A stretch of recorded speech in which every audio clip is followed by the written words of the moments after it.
Leaders attending the anti-corruption summit in London have pledged to fight the vice, saying it's a scourge that needs to be eradicated. British Prime Minister David Cameron pledged to set up a public register in an effort to stop stolen funds being laundered through London's property market. Just 6 countries, though, out of the 12 attending, agreed to publish registers of who really owns companies in their territories. They include Kenya, Britain, Afghanistan, France, the Netherlands and Nigeria. The summit, which brings together leaders from across the world, seeks to tackle global graft. We are making some real progress at this summit. There's a very clear declaration you can read where world leaders and countries are coming together with a very clear declaration. There's a communique of a whole set of actions. And crucially, there's country-by-country commitments that countries are making to tackle the issues of corruption that people will be able to check up on and report back on. Corruption writ large is as much of an enemy because it destroys nation states as some of the extremists we're fighting or some of the other challenges that we have faced. Now, some people may say, oh, that's hogwash. How can that be? Corruption tears at the entire fabric of a society.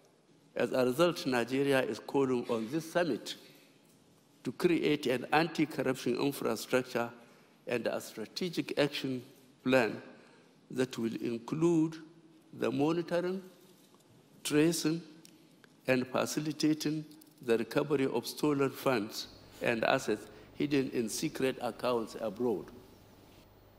Right, let's get you more insights and analysis on the global anti-graft efforts and Africa's corruption challenge. Amir Bagheri is an activist and world campaign organizer with 350.org in South Africa.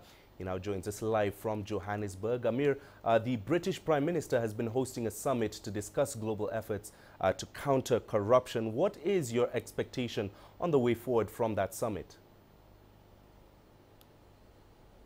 Yeah, thank you for having me. I think my expectations are actually, other than focusing on, corrupt government, we should also focus on corrupt businesses, often coming from European countries in that matter. I'm not necessarily trying to underestimate the corruption that exists in, the countries that are mentioned in the summit. However, another important issue is the corrupt businesses that are somewhat, stealing people's money through avoiding tax. And that was really evident in the Panama Papers that was leaked a few weeks ago. So I hope that there's also a focus on corrupt businesses. Amir, just how serious is the challenge of corruption on the continent of Africa? And in your view, what steps do African nations need to take to effectively tackle the vice? Yeah, look, it is quite a serious issue. I mean, not only it is a governmental issue, but as I mentioned earlier, it's a business issue as well. And I would like to make a few examples for that matter. If we just look at, the climate issues currently that we are facing, not only in Africa, but throughout the world, some of the most responsible people for the climate crisis in which we are dealing with are the fossil fuel industries that keep lobbying with government in order to be able to push through their fossil fuel businesses.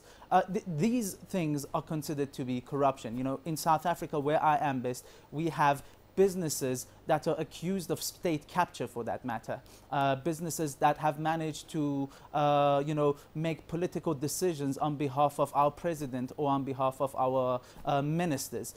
So it is quite a serious issue and it needs serious addressing. We should, as African countries, come with legally binding laws that would hold both politicians and businesses accountable in the court of law.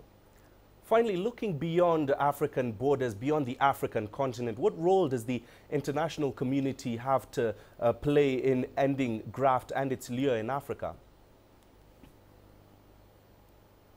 I think, for me, that's quite a tricky one because, as African, and when we look at, structures such as the AU, I think a lot of these issues have to be dealt with locally.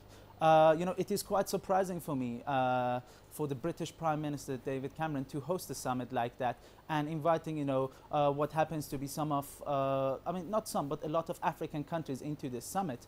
Meanwhile, excuse me, meanwhile, his own name was, you know, in the Panama Papers, and in the British Parliament, he's somewhat accused of corruption himself.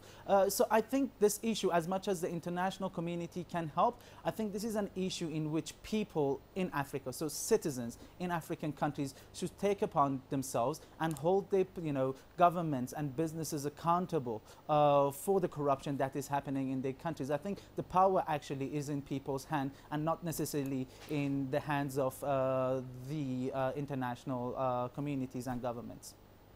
Amir, thank you very much for speaking to us on Africa Live. That was Amir Bagheri, who is a world campaign organizer with 350.org, speaking to us live from Johannesburg, South Africa.